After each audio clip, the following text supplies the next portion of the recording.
Hey guys, welcome back. In this video tutorial, we will be learning how you can easily and quickly create a new user account on your laptop or Windows for your family or for your friends.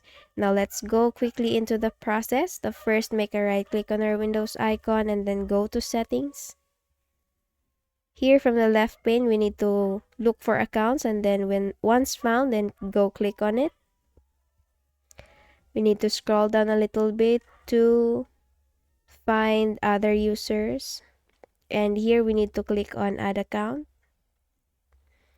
Let's just wait for this to load, and this little window will come up on your screen. So just click on I don't have this person sign in information, and to create account we need to click add a user without a Microsoft account. And here we need to assign for a username for the person who's going to use the PC. So for example, I will name this as user. And then to make it secured, we need to enter a password. And then re-enter again the password that we made. And in cases or for in case that you forget your password, we need to answer these 3 security questions. So let me just quickly answer these questions.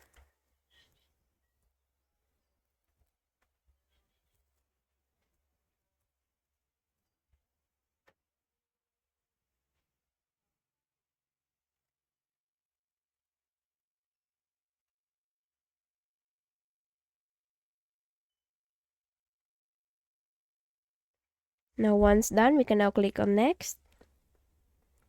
And the local account or the user account that you added was been now added to your laptop or Windows 11 or Windows. Now if you go sign out and then open again your laptop or your Windows, such user account will appear now.